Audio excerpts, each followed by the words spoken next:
Thank you very much, and good morning.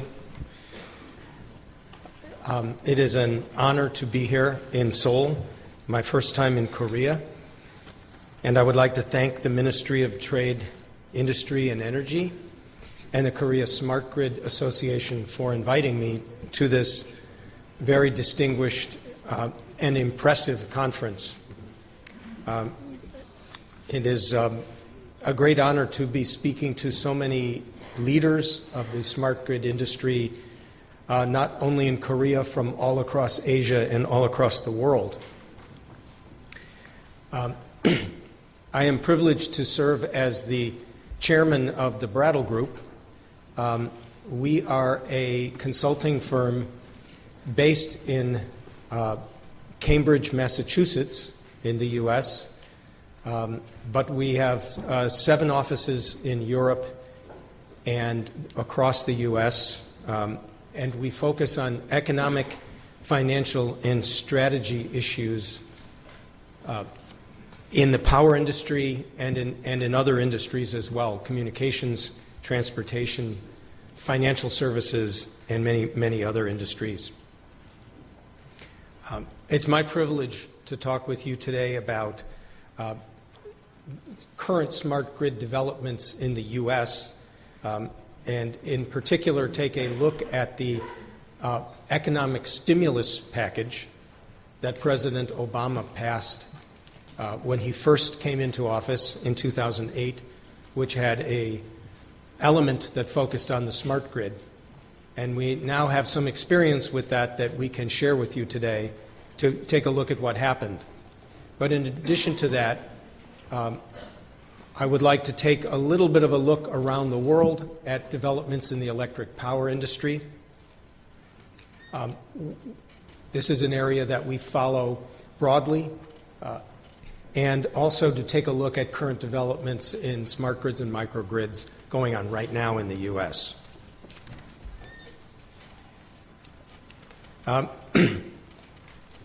It's very striking to me that all over the world, the power industry is confronting very similar challenges, even though the differences between power systems and power industries and national government issues are very, very different. All over the world, we see concerns over climate change and the resilience of power systems to severe weather. We have cheaper renewable and distributed energy entering all over the world, whether it's sub-Saharan Africa or in New York City, where we have an office. Smart grid technologies, including storage, demand response, many things we're going to talk about today, they are spreading everywhere. Demand response and dynamic pricing, as you will hear from me, go hand in hand with smart grid at the retail or customer end. Electric transportation is a revolutionary development. And interestingly, for the first time, we are seeing the birth of a global utility industry. I shouldn't say for the first time, but the globalization of the industry has entered a major new phase. I heard the president of Duke Power Company, which is the largest utility in the U.S., say last week that the top 15 or 18 power utilities in the world supply 30% of all of the power in the world today. And that would never have been true when I began in the industry 20 years ago. And even in the U.S., we have seen the number of utilities consolidate from 100 in the 1970s to only 60 today, with more consolidation coming.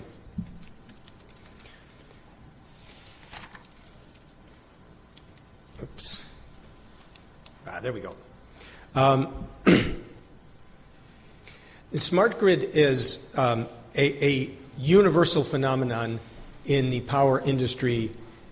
Every power system in the world is getting smarter and will continue to get smarter. But the drivers vary a little by industry, even with those common developments and challenges I just mentioned. In the U.S., the main driver that we see is cost reduction, reducing operating costs, avoiding new power plant build-outs. In the EU, environmental concerns have been dominant. In South America, theft reduction and expanding electrification are important. That's also true in Africa, which isn't shown here. And across the Asia Pacific, there are a whole host of drivers. Professor Moon talked quite a lot about the drivers here in Korea, and I enjoyed that very much. Looking around the world, there are a couple of factors that lead to positive smart grid development, high internet penetration, as we have here in Korea, power sales and housing growth going up, particularly power sales. One area we focus on quite a lot at the Brattle Group, working from country to country and even within countries, is the regulatory system and how possible it is to change it and how long it takes. Customer choice is the U.S. word for deregulating retail power sales. Third-party aggregation means individual companies aggregating the demands of many small customers to create, in effect, a wholesale or large bulk power load. And other regulatory changes are important.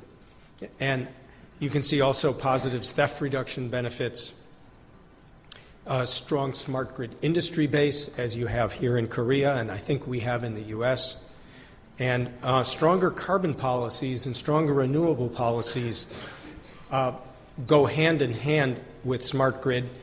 They aren't identical, but they are natural complements. And if you take a look at my book, which is pictured on the cover of the slides and is available both in Chinese and English, you can see quite a lot of discussion about the interaction between carbon policies, renewables, and smart grid. There are a few negative factors for smart grid as you go around the country. Some of them are just the opposite of the positive factors we talk about, specifically low sales and housing growth, inflexible regulations regarding pricing and services, which is a problem in some parts of the U.S.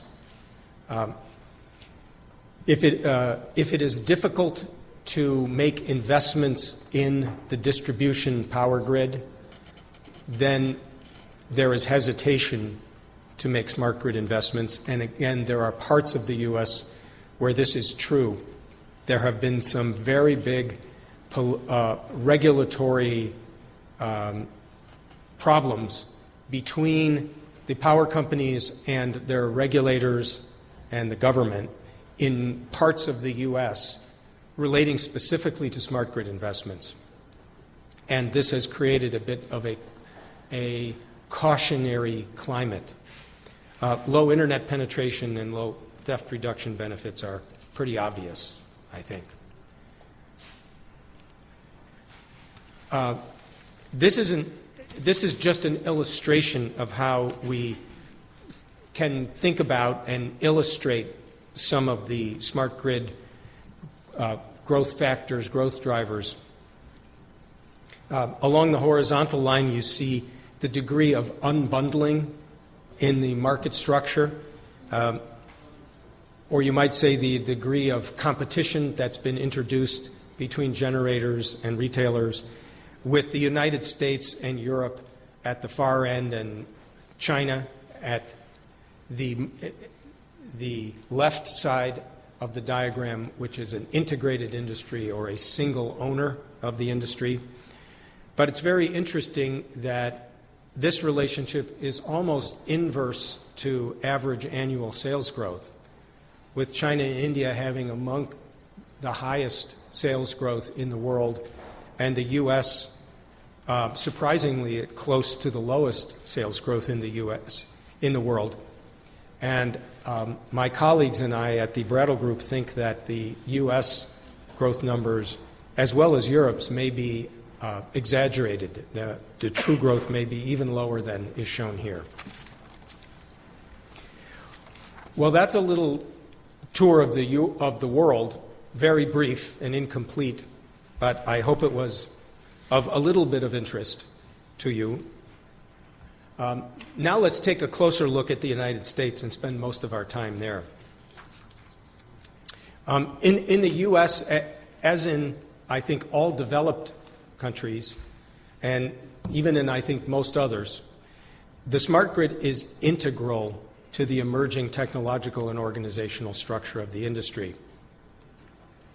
But in the U.S., it's in its own unique way.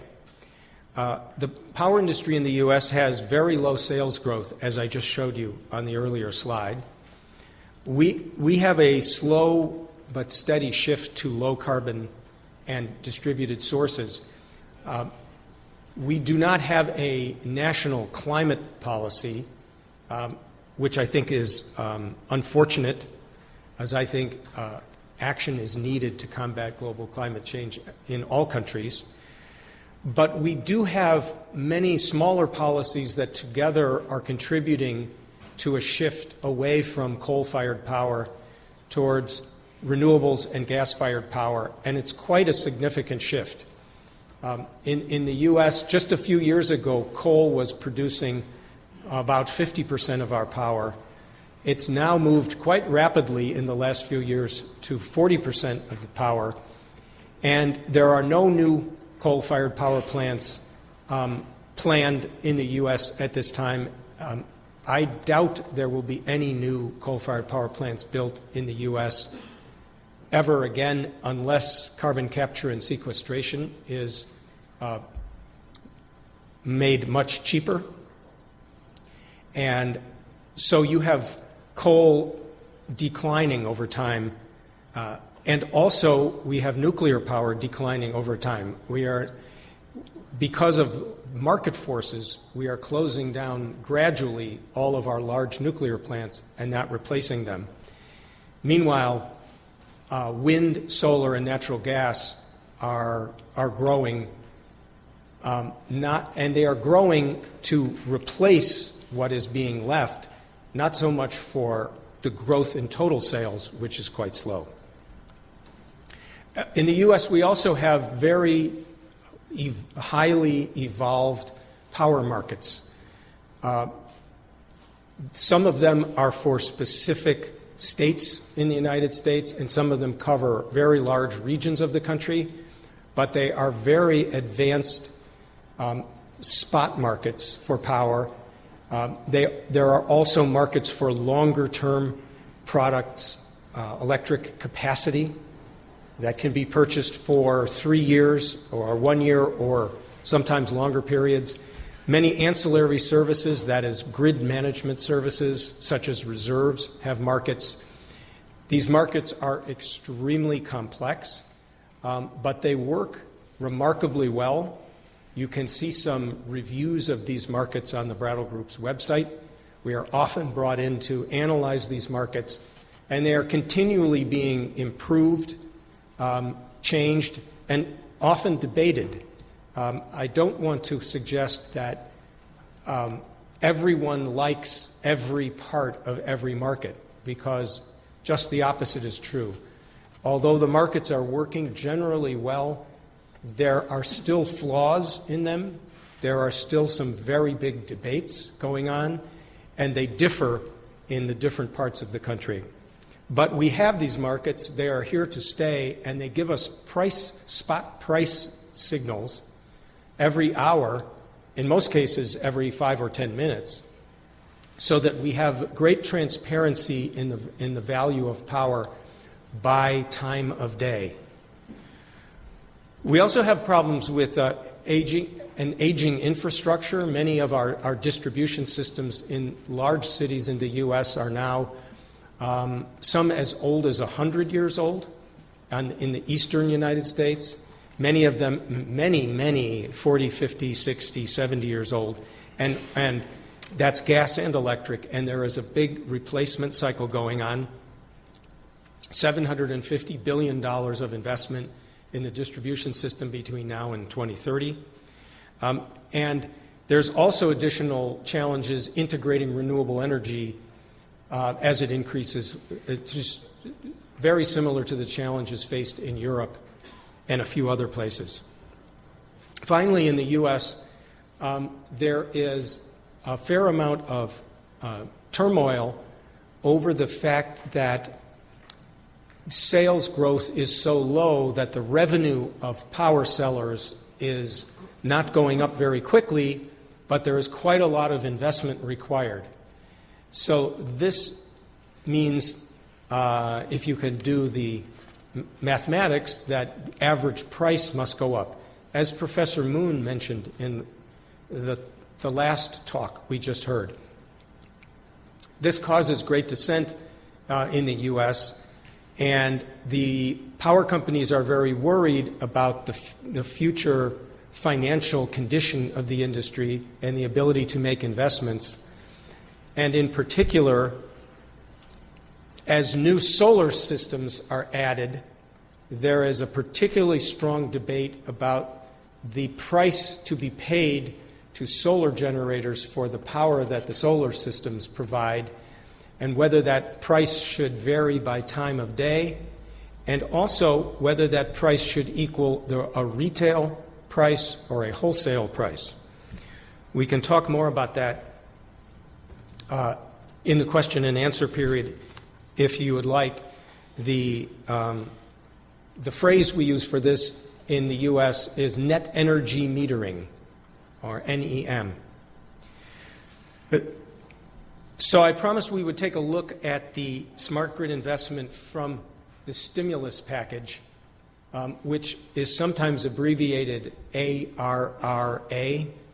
Those are the initials of the law President Obama passed with Congress in 2008 to stimulate the economy during the Great Recession, as we call it. And we invested about $8 billion total in smart grid-related investments. As of March 2012, when those investments were analyzed, we had spent about $3 billion of that $8 billion. The allocation you see here is out of the total $8 billion. Cross-cutting projects, which was about $5 billion, that is a vague name, but almost all of that was for smart meters and advanced metering infrastructure, AMI. So as you can see, that's almost 7 of the $8 billion went for smart meters and AMI. And the reason is that this law required that any project to be funded must begin immediately because the president wanted to stimulate the economy very quickly. Most of the projects that could begin immediately in this area that didn't require a lot of engineering were AMI installations that utilities had already planned, or meter changing operations that were already planned or could be planned quickly, because if you're simply swapping the meters, you can figure out how to do that relatively quickly. The other areas, though, were very interesting and important. There was $500 million spent for electric distribution, which is distribution automation and related projects. About $300 million for electric transmission upgrades. Now, this is not actually constructing new transmission lines. There was a separate part of the stimulus package that paid for some transmission additions, and those are being built now in the U.S.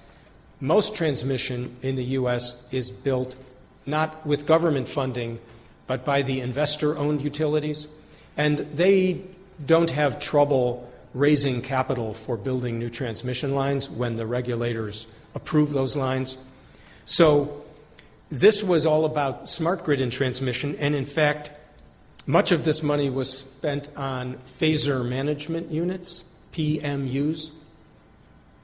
And the United States went from 166 of these units, which was very little coverage, to now almost 1,000 PMUs across the United States, which gives almost complete coverage. Now, we don't have the algorithms and software and organizational structures in place yet to use all of this PMU information, but we are building those, and as we do that, improving the management of the grid. The other pictures on this show the locations of where the grant money from the government went to, and the only interesting thing to see in that, I don't know if this has a pointer on it, I think not. If you can look, the purple and red and orange are the parts of the country where there was a particularly large amount of activity, and if you know your geography, that's California, Texas, and New York, which obviously are the three largest states, but in addition, they're unique in that their power markets are largely within their state. So you have special regulatory factors that helped encourage the government to fund smart grid stimulus grants in those areas. Here's a little bit more about the investments. The $3 billion spent by the U.S. generated, according to the United States Department of Energy, about $6 billion in economic output. By the way, that $3 billion was half federal money and half contributed by the private utility or smart grid company that received the grant, a matching requirement, half and half. 117 vendors received that funding. The top 20 vendors among them got about one of the $3 billion. The top vendor, which was Itron, I don't know if Itron is here, but congratulations if you are. Itron got $300 million of the $3 billion, 10%. The average grant was $2.5 million. And interestingly, the analysis by the Department of Energy found that somewhere between $400 million and $1.1 billion of this $3 billion ended up offshore, that is, funded offshore technology companies in Korea and the EU and other places. Now, beyond the stimulus, let me just give you an overview of smart grid activity now in the U.S. and then go into a couple of areas in a little more detail.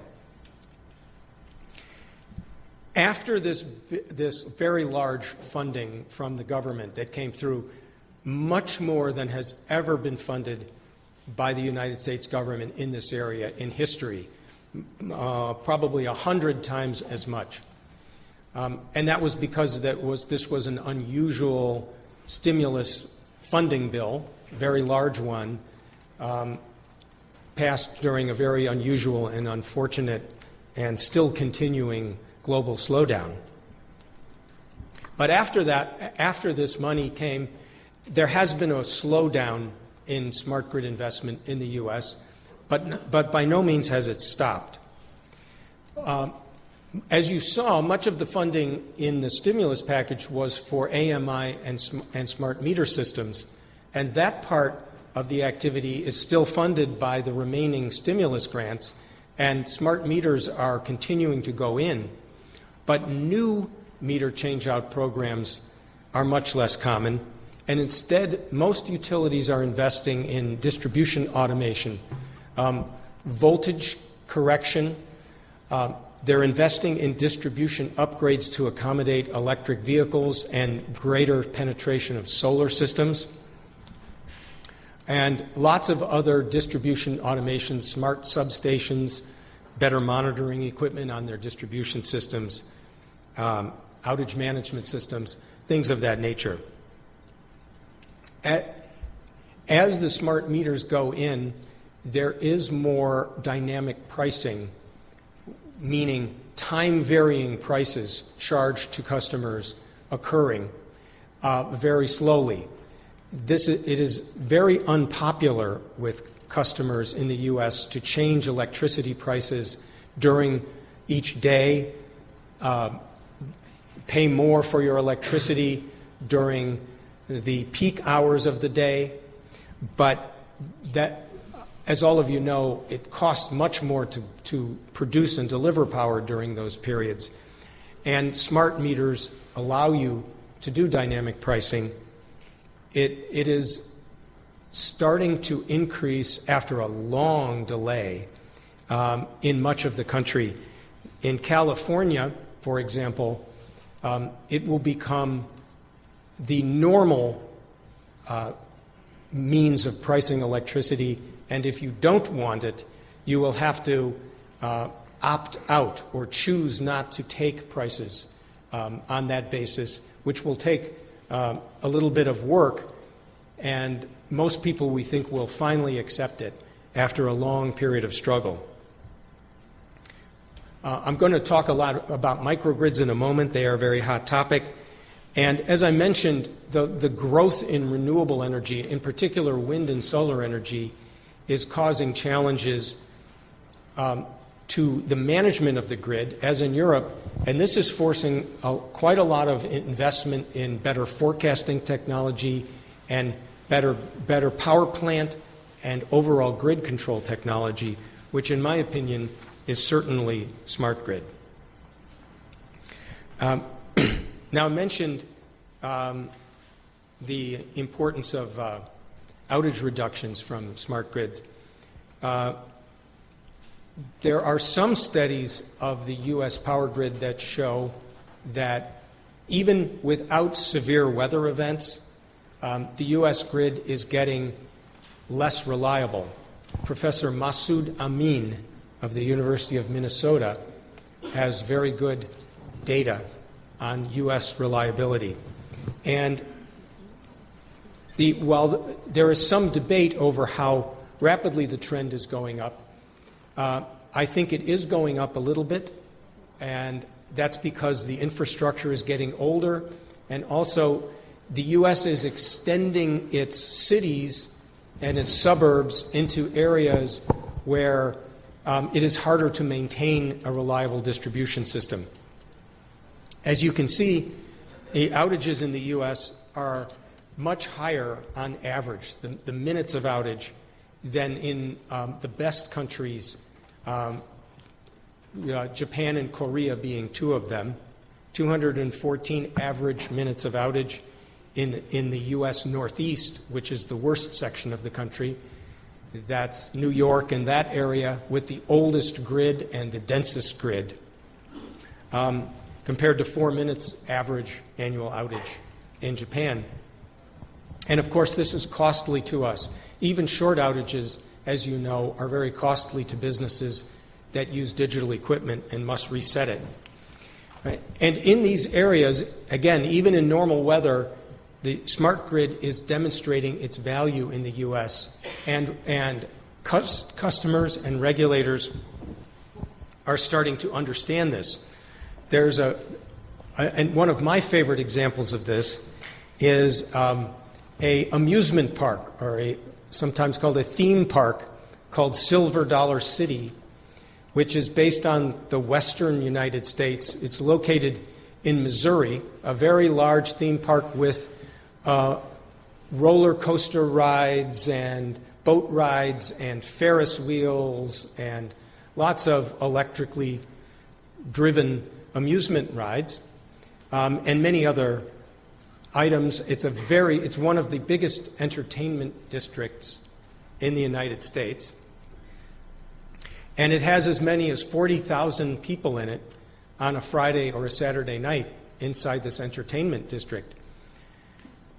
The electric company that serves this area realized that if there were outages when the area was filled with people, they would have to for safety reasons, they would have to evacuate 40,000 people, and some of the evacuations would have to be from these amusement rides, which are really quite dangerous when they stop and you have to get people off the Ferris wheels and roller coasters. So they put in a distribution loop into this theme park with automatic rerouters and reclosers. And I met the president of this utility who told me about the very first night that they had an outage when they had 40,000 people in the park, and they were watching the computer to see whether the system would work and restore power and prevent an evacuation. And it took about 2 or 3 seconds for the system to recompute and rearrange and reclose the circuits, but it worked, and it saved them a very costly and possibly dangerous evacuation.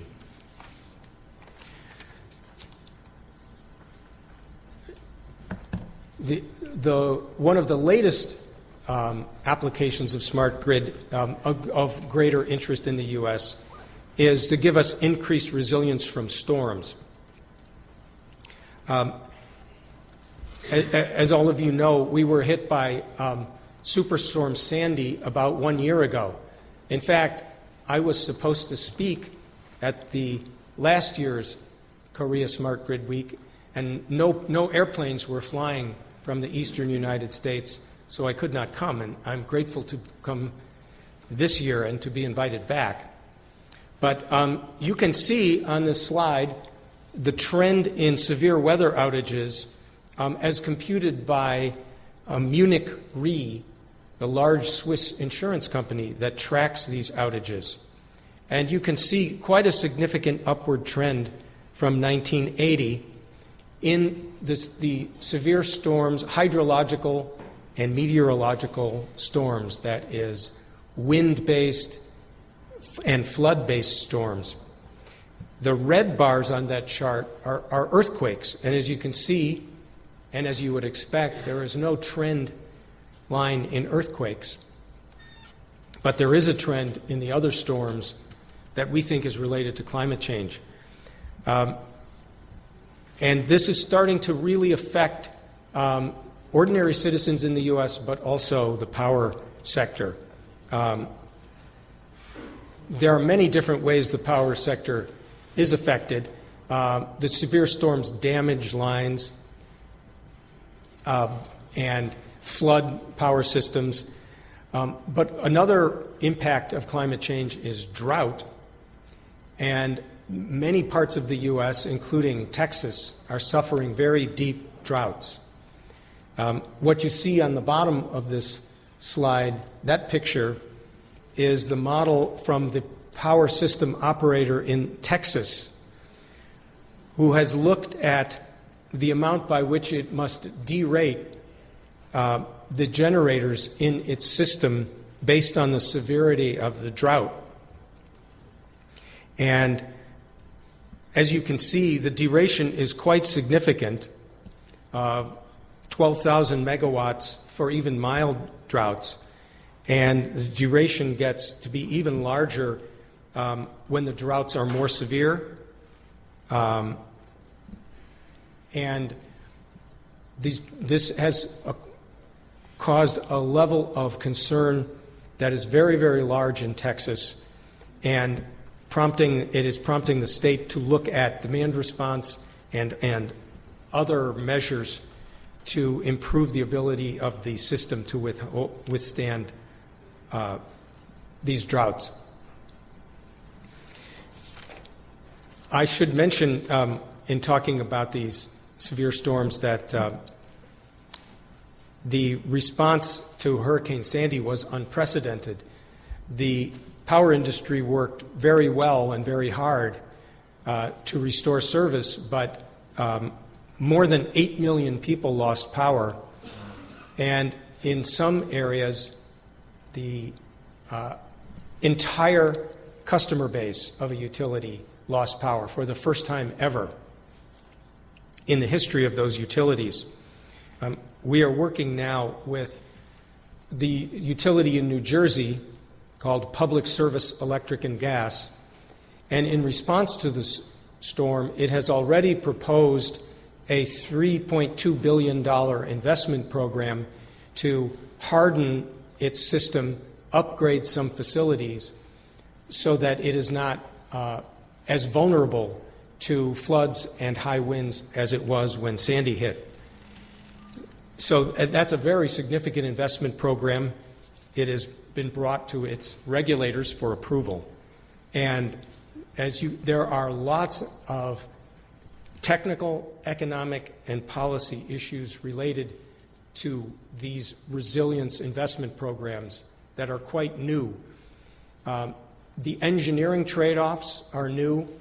That is, the choice of which system elements you choose to replace, upgrade, harden, bypass, make redundant. All of those engineering questions are difficult, but when you add in the economics of doing those and the value of greater reliability or greater resilience, you get extremely new and challenging questions and calculations that I have never seen done anywhere in the world before. It's a very exciting area of research for us at Brattle Group. Now, I mentioned microgrids. Microgrids are a hot topic in the U.S. right now. It's really, I think, Hurricane Sandy that prompted the interest in microgrids, or I should say elevated the interest in microgrids, because while 8 million people were without power, there were a few places along the coast of the eastern United States where Sandy hit that had electricity, and no one else had electricity. And those places were the few locations where there were microgrids that had been installed, in some cases, 5 or 10 or 20 years ago, just as demonstration projects or because there was a particularly far-seeing management of a hospital or a college. One of the microgrids was at the Food and Drug Administration, which is our regulator of pharmaceuticals. They have a research facility in Maryland, right near Washington, D.C., and it had a natural gas turbine and a diesel generator and all of the management, power management and grid management software it needed to function without the power grid.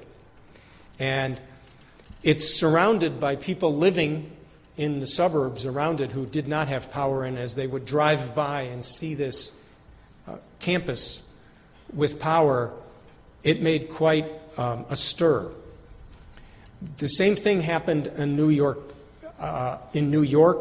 where everyone had outages in power except for a few universities and other campuses in the New York area.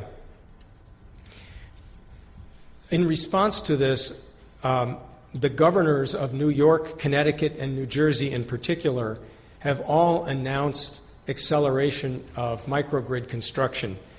The governor of Connecticut pushed through a new law that that gives an automatic approval for a microgrid less than 5 megawatts. Prior to this, you needed to get very specific approvals from the local utility. He's also announced an $18 million investment in 9 new microgrids that have already been located. They haven't been built, but they know they're going to be at police stations and some universities in Connecticut, and has an additional $30 million fund. In New Jersey, the governor has announced the first microgrid, which will help the municipal transit system in Newark, New Jersey, to function even without grid services. It will be able to function even if the grid goes down. And in New York, the governor has also announced a microgrid initiative that is taking shape on Long Island in particular, but all across the state there is going to be activity in this area. There's also a $250 million DOE fund.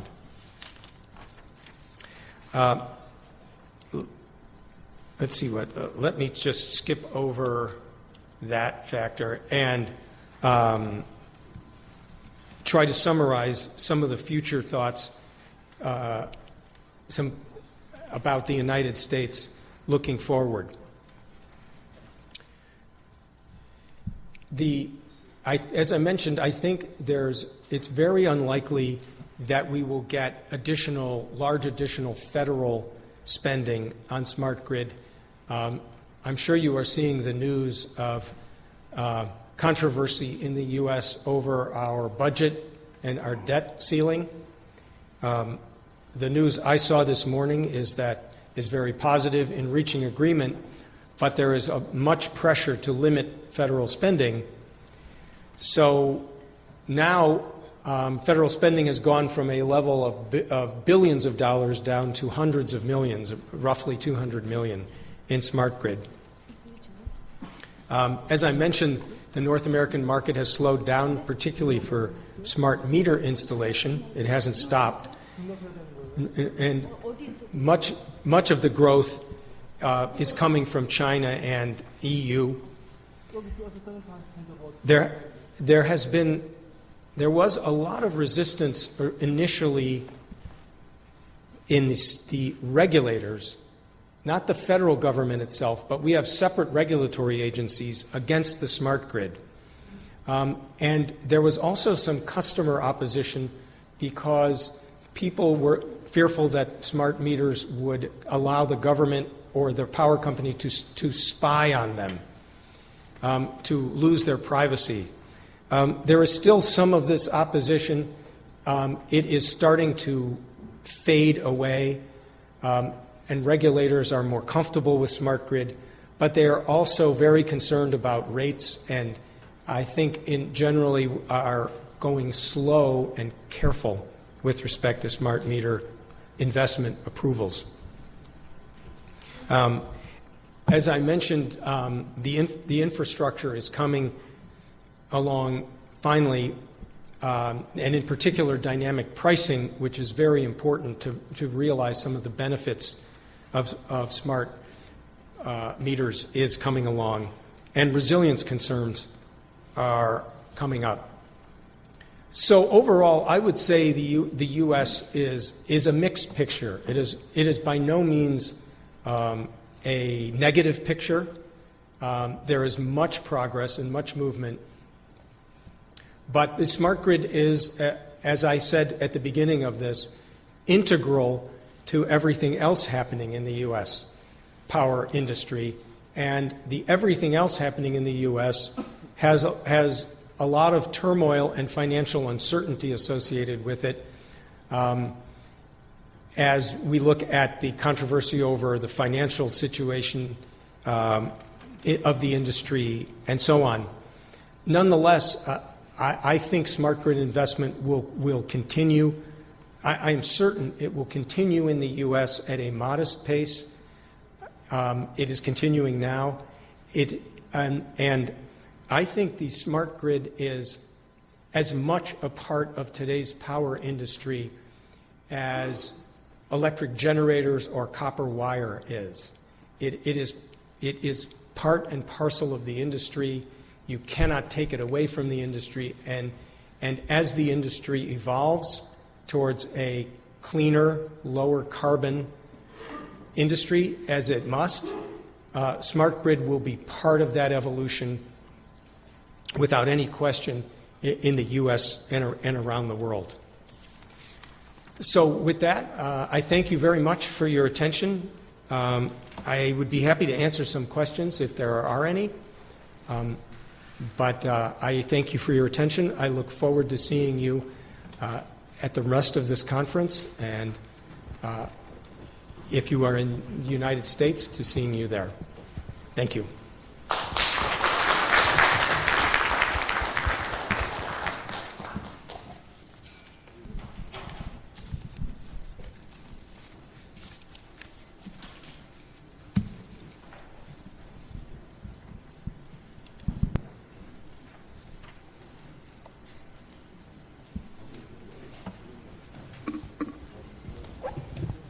Hello. Judy Anderson from Smart Grid Australia.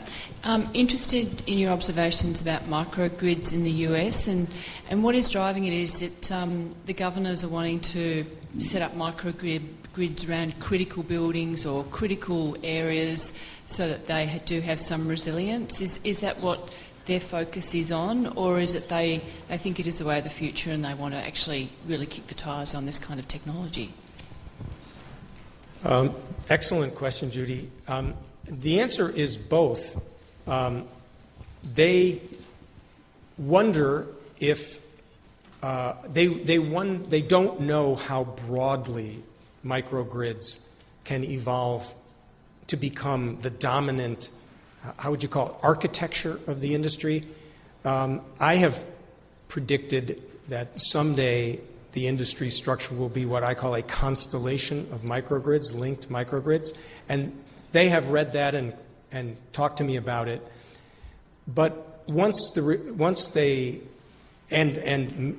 I look at the realities of creating them, the logical place to start, because it's cheaper and also because these are facilities that you want to have resilience, are in public safety facilities and also campuses, universities and research facilities, even commercial campuses where it's easier to put in the infrastructure. And I think they are just realizing that to do a microgrid in a residential community would be quite invasive. You'd have to reroute lots of lines and put in lots of new hardware, and it would cost a lot more than current electricity service. So while the end state may be much more common microgrids, I think it will be quite a long time, and they will evolve from the cheaper places and the more logical places to put them.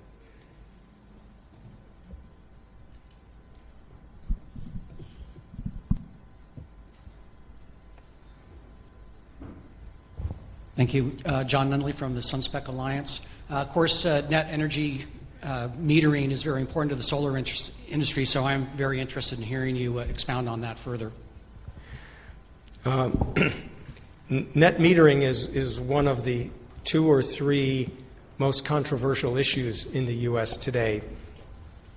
The largest number of well, let me back up and say net metering, just to review, means that if you are paying 10 cents a kilowatt hour to your local power company for power, which means 10 cents covers the generation and the transmission and the distribution of your power, the total cost of supplying you, that if you net metering means if you generate solar power at your home and you don't need the power and you send it back in the grid, the power company will pay you 10 cents a kilowatt hour for that power, the same price that you pay. That creates some economic challenges because the cost that the power grid avoids, the costs that it saves from the energy you give it, are only its wholesale energy costs. It does not save transmission and distribution expenses, so that its finances deteriorate when it pays as much for solar power as you pay for retail prices, unless it happens that the value of that solar energy equals or sometimes exceeds your retail price. And it is possible in the middle of the day in a constrained system that the value of that solar energy is more than 10 cents in this example. So the controversy is between the solar industry, which says that the value of solar power is often more than the retail rate, so that solar is being underpaid, and the power industry that says the value of that solar energy is less than 10 cents a kilowatt hour, so they are paying too much for solar energy, and the rest of because that customer who is selling solar power back to the grid is not paying their fair share, their total costs, the rest of the customers in the utility will have to pay more to cover the cost of the utilities. One of the reasons this controversy has risen is that the state of California has by far the largest number of customers who have solar power on their roofs and sell their power back to the utility at the same price they pay. Net energy metering. I think it's 80,000 customers. And the California state regulators did a study of how much of the cost of the utility system for Pacific Gas and Electric was not paid by all of the customers who were going to do this net energy metering, I think by 2020. I'm not sure of the final date. But the cost was more than $1 billion, $1.1 billion. And that was a very large amount of money to ask the customers who do not have solar panels on their roof to pay to offset the costs of those who do have it. Although there is much debate over this, there is also starting to be the outlines of, I think, an agreement. And the agreement will be something like we will do much more careful analysis of the value of that solar energy by the time of day that it is created and pay that to the solar panels, to the solar producers, rather than base the payment to them on the retail price they are paying. That's the latest idea that is emerging in the discussion, something along those lines. And in addition, something that I have been advocating is to take the transmission and distribution payment and disaggregate it or divide it into many specific smaller products. Energy backup power, voltage regulation, grid management services, that is, for your home.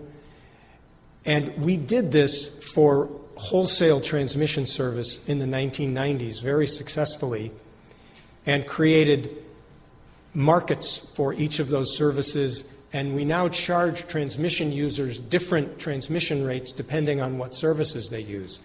I think we need to move that idea down all the way to the household level. But I think it's a complex idea, and it will take several years to do the analysis that allows that to those rates to be changed in that way. We're just starting to do those analyses at the Brattle Group. 네, 추가적인 질문이 없으시면 미국 주별 스마트 그리드 현황과 현재 이슈에 대해서 좋은 발표해 주신 피터 폭스 패너 분께 큰 박수 부탁드립니다. Thank you.